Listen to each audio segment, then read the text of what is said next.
I'd been skeptical for much of my journey, but no doubt remained. Things were progressing exactly as the Red Sorcerer had described. If the prophecy held true, Magusar and I were damned to slay one another for all eternity. How many times have I felt this ache in my heart? If the prophecy is true, the world will repeat. Grimm's eternal recursion. What number am I? Had I not met Red, I'd have lived out my days without ever knowing, without ever doubting.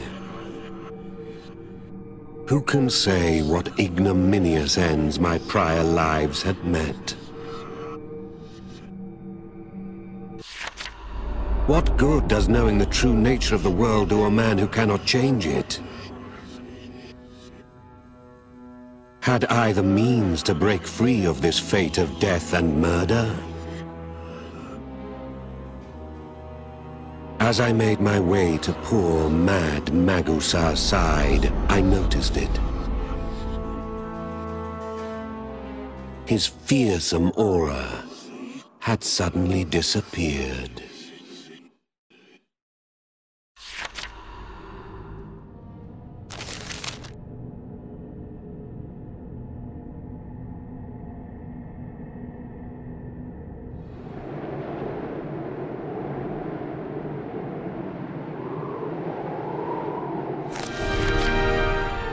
Instead, I saw a familiar sorcerer sitting on a rock. Well, this is a coincidence. The 13th Persepius. Why had Avalon's master come to such a place? Every corner of the land bore the scars of Magusar's rampage. The world's end drew near, true to Grimm's prediction. Avalon, Sanctuarium, Grimm. It was a summit of all three leaders. Grimm's hierarch, Terwin, had proffered a scheme, a way to disrupt the endless cycle. A blasphemy against the whole of human history. Persepius had refused, but the agents of Grimm advanced their plan just the same. However, their plan required the Ars Magica. The memory of Persepius. In order to get it, they would need to sacrifice him.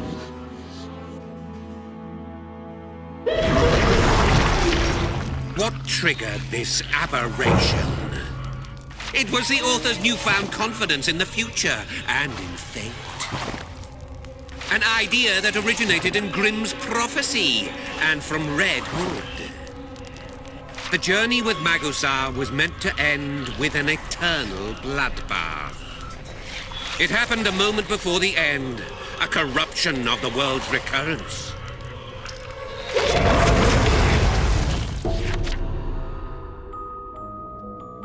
The Order of Grimm aimed to stop time for all the world. If the world never reached its end, the painful cycle could go no further. Terwin had explained her plan to them in full.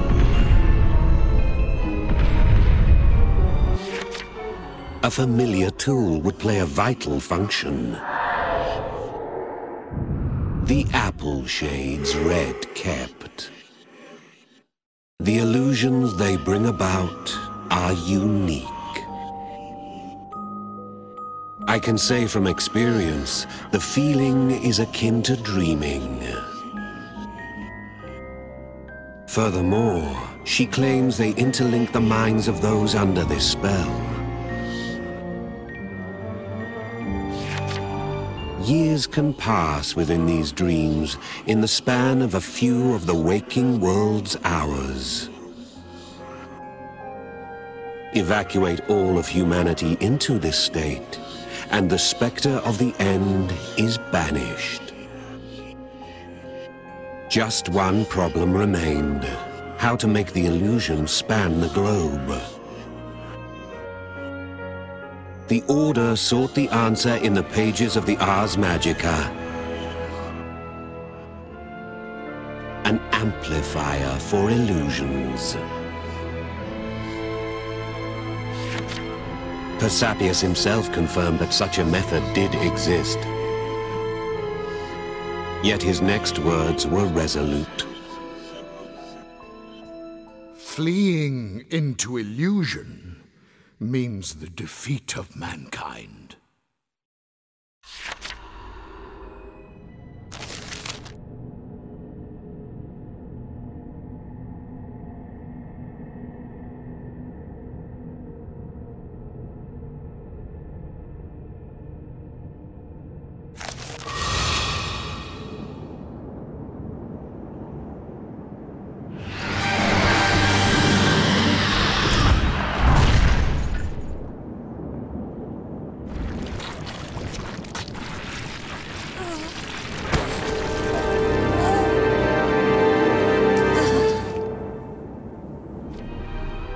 The monster regained human form, a familiar one at that. It was the third Red Hood, Semilia. What was happening? She seemed unreal somehow, and I felt dizzy looking at her. Please, think. This is... With that, the Red Sorcerer vanished into smoke. Was it just an illusion? It seemed the stuff of dreams.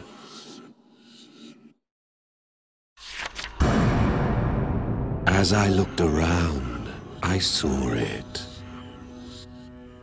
There, where Semilia had stood, was a fragmented apple. No. Why would she leave such a message? What had she hoped to say? The apple shades had already been used. Grimm's plan was now in action. I stood in a world of illusion.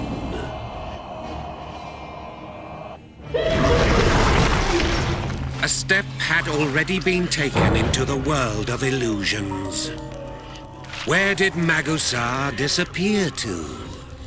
Magusar, or the terrible beast that he became, was stranded in reality, which should not have been possible at all. How did the world end in a manner that never occurred before? The answer is linked to the Order of Grimm, a group that should have never existed in the first place. They appeared at some point along the countless repetitions of reality. They were an oddity, an aberration.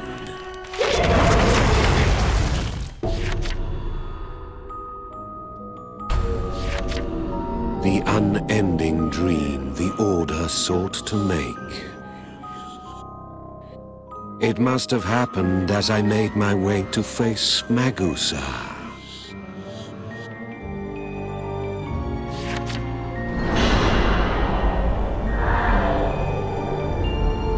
Persapius sat stock still, holding his head and mumbling to himself. The souls of the dead inhabit this illusory world too, provided they dwell in living flesh. Persapius remembered. You know, I'm already dead. I was killed.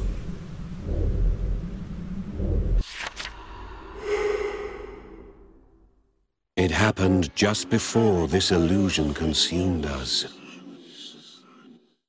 He rose against Magusa, bringer of the world's end, but failed and paid the price. Terwin then swept in and sacrificed the old man. He was just a soul now, bound to her right arm. I cannot remember anything new. No, not even his own death. And so the Ars Magica passed to Grimm, and they took action. The world around me was illusion.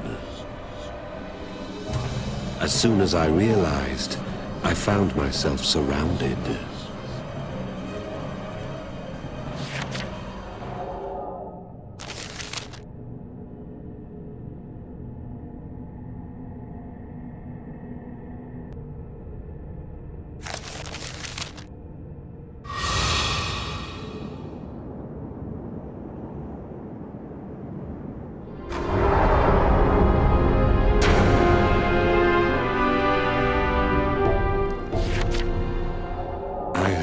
Voice in my head. It wasn't meant to be this way.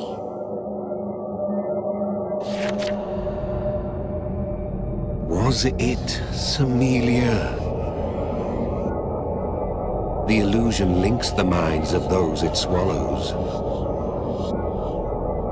Samilia's voice rang out inside me.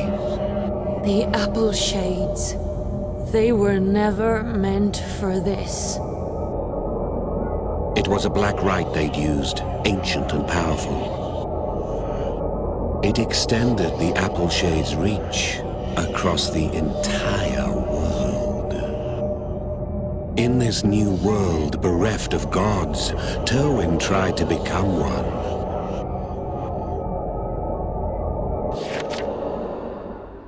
Persepius's voice was fading fast.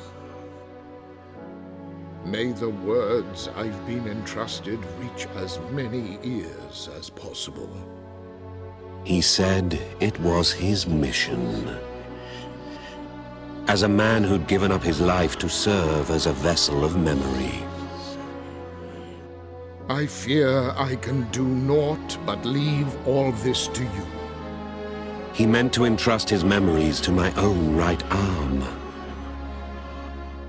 To offer up the fragment of his soul that remained as sacrifice. No matter how dire the memory, it can still be passed on. Let it, in time, become new hope. His final words seemed almost like a prayer. This old man was sacrificed before by Terwin. But the illusory world created a manifestation of his soul. Now it dwells in the author's right arm, the very essence of the man's soul, along with the inherited memories of the Master of Avalon. You were entrusted with a world of knowledge and experience, the depth of which matches the very history of sorcery itself. Over time, the journal's author will face fate and realize what must be done.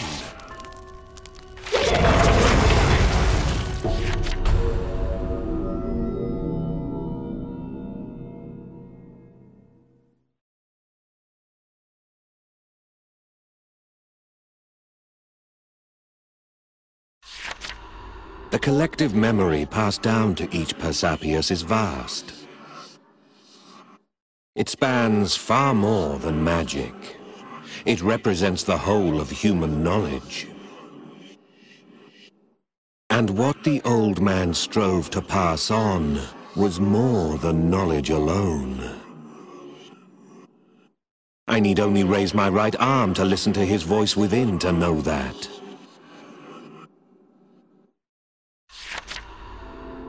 The world is unfair at its core. To mankind, history reads as a series of cruel barbs. Death, the worst of them all. However, it is precisely because of our mortality that we endeavor to leave some form of legacy behind.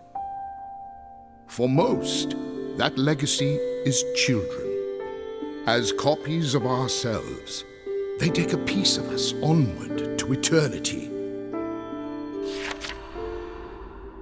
The office of Persepius, too, is charged with leaving a legacy. Delivering the wealth of human knowledge to those yet to come. When this cruel world beats you down, turn and look behind you. See the long, unbroken chain of history protected by these men. See that we frail humans have fought tooth and nail to survive this crucible. At times, that trail can stoke the fire of courage in those who come after. The memories of all those with the name of Persepius are more than just a history. They are hope. Taking in this stream of unbroken experience allows a man to see certain things. For each time mankind has cursed the world, we've loved it twice as much in return. That is why we cling to life, living between the earth and sky, why we fight to the end. To gorge ourselves on an easy life of endless dreams is to forget our animal nature. The measure of a human life is not counted in years. It's in what we leave behind in death. We're the same as beasts, desperate to leave offspring. Be it a child, an act, a single word. Some proof, once our days have ended, that we were here. Some trail. For the trail of one man's life is another's beacon of hope. Let hope remain after each of us has left to survive beyond. And as long as it endures, man's history will continue. The trail of one man's life. The memories written within me are exactly that. Heirlooms of the lives once lived. That is why I am here, to tell their stories. So, what do you make of this?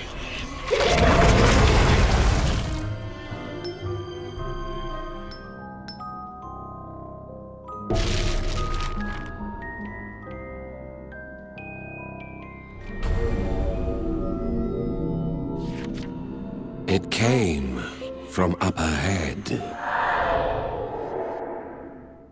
The sound of a man singing.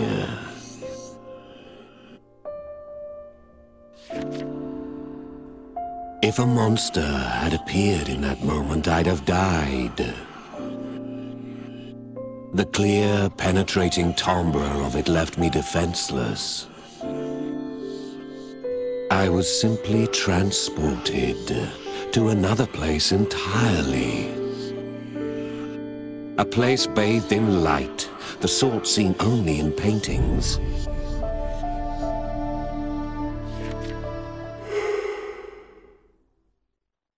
Oh, apologies. Upon noticing me, the man ceased his performance. I realized he was no common man. I braced for combat and calmly asked his identity. He simply gave his name, Calem.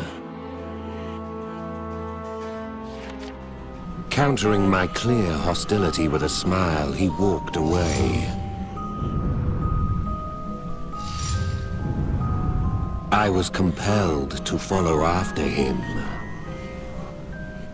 I felt I had no choice. And why? Because that was the name of the singer of legend.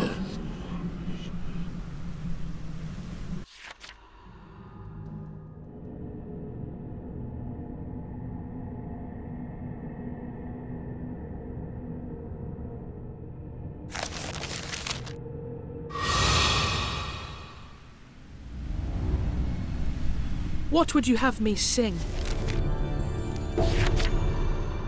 Calem. The name of the singer of legend. Former member of Avalon. Calem's song stoked allies' morale and tamed the fiercest fiends in turn. More than music, it was a unique form of magic. But Calem had disappeared years ago and been unheard of since. Exactly why, no one knew.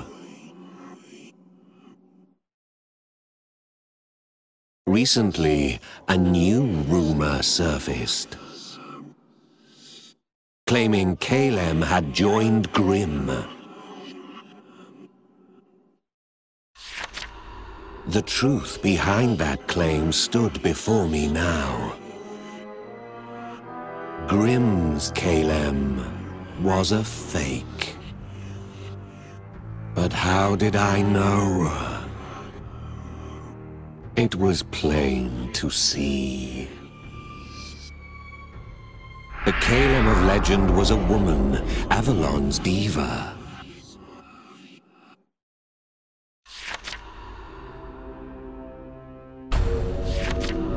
When word arose that she'd joined Grimm, they'd flown into a panic. Her songs held the power to control the listener's mind. If that power lay in the hands of Avalon's opponents now, that was dire news indeed. Might a fella ask why you're following me? I knew for certain he was an imposter inhabiting the name. But somehow I couldn't ignore him. Had I lost my senses? His voice still hung in my ears.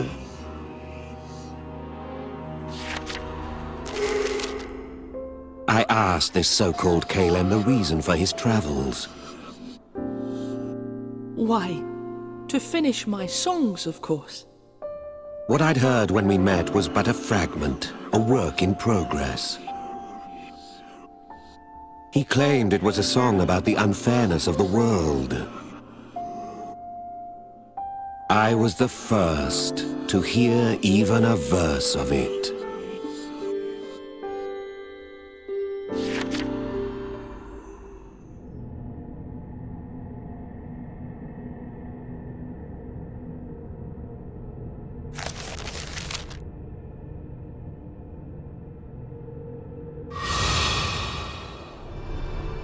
I opted for the direct approach and asked him,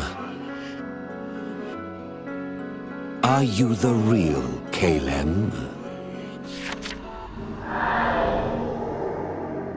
By way of response, he began to sing.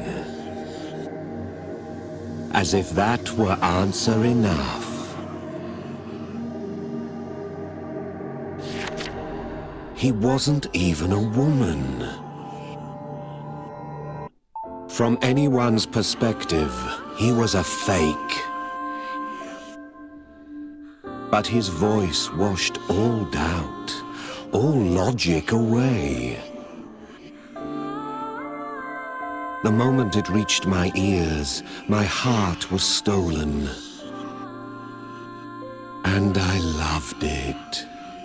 I needed it.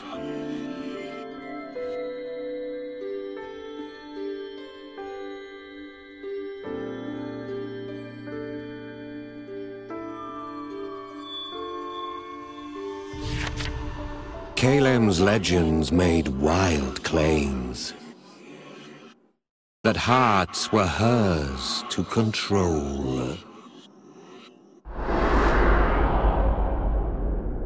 Well, the man before me now couldn't possibly be her. But the effects of his song were just as the legend said. I was sure I'd gladly follow any order given to me in that state. I was under his spell as soon as the first notes entered my ears.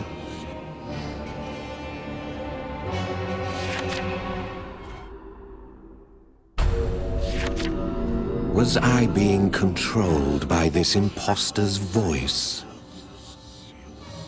My mind felt crystal clear, yet, despite having no real reason, I followed him still. As if I were his manservant. That diabolical voice's pull. It was said its strength came through sacrifice. The diva had been a musical genius from early childhood. The rumors reached Avalon, and they invited her to join as a singer, despite her young age. There are two things wrong with that story. The imposter quietly interjected. The diabolical voice and genius diva were red herrings. He said no more than that. He simply sang. Nothing mattered but the songs. That was his claim.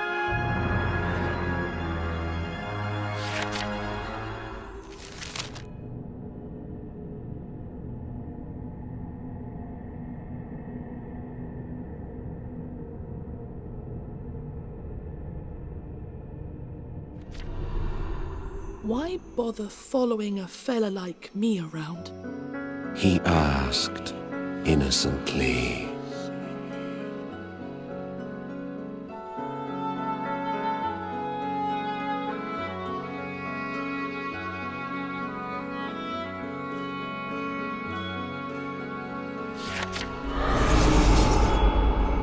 Because I can't forget your voice. Listlessly, I thirsted for it. If I was under some influence, I would have to break it somehow. Killing him seemed the quickest option, but I found myself unable. You'd blame my song? Come now. He couldn't be the diva. Couldn't. But I found myself unwilling to accept reason. Was this the work of the diabolical voice of legend? Ah, you're beginning to wonder, are you? The imposter wore a smile. Beginning to question whether the little diva was a man? That's quite the honor. He quipped, clearly pleased. These days, no one doubts him. And so, he'd stopped bothering to make the claim. But it was fact. Kalem had been male all along.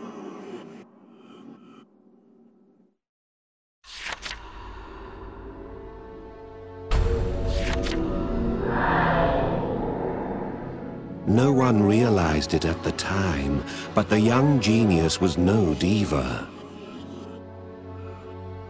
Despite the high voice and slim frame, he had always been a boy. But everyone took him for a girl. For a time, he'd even believed it himself. He'd never found common ground with the boys his age, so his friends had naturally been girls. Even his needlework was excellent.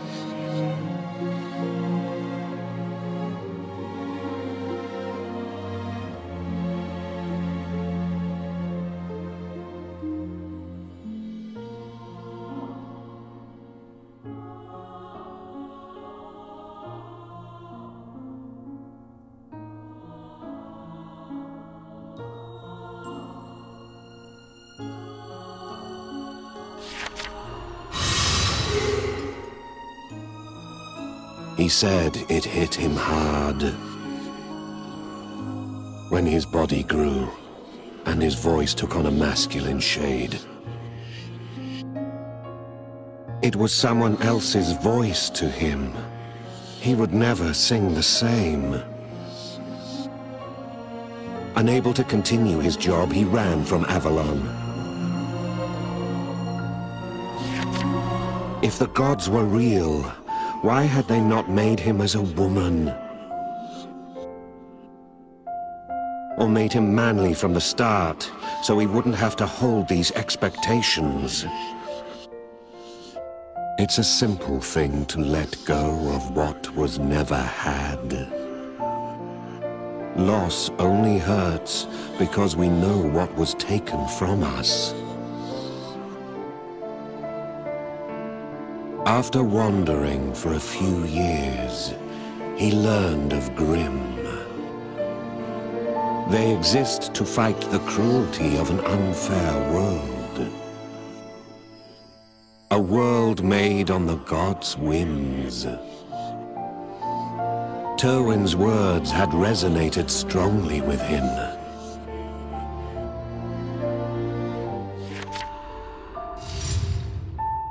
He began to sing again, in order to tell others of the unfairness of the world.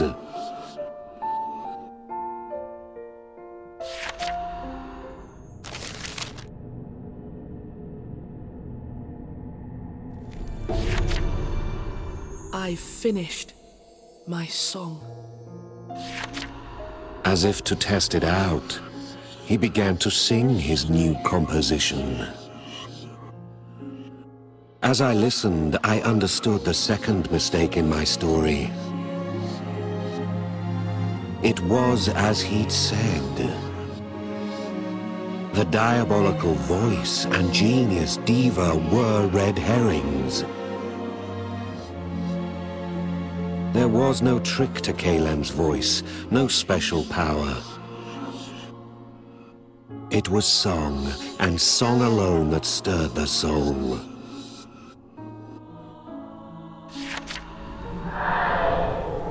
It was so captivating, one felt bewitched.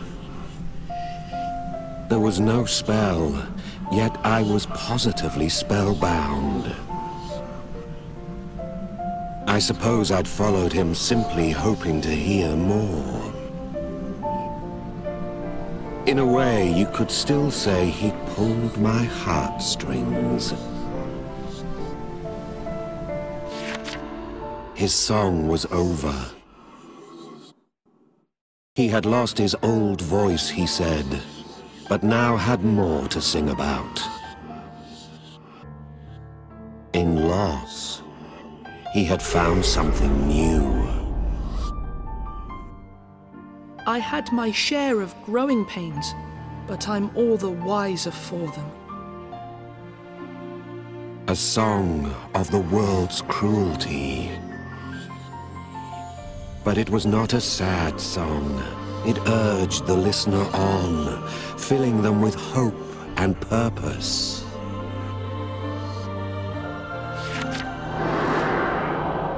The legendary diva had returned. Why? Words alone won't explain it. You'll know when you hear it.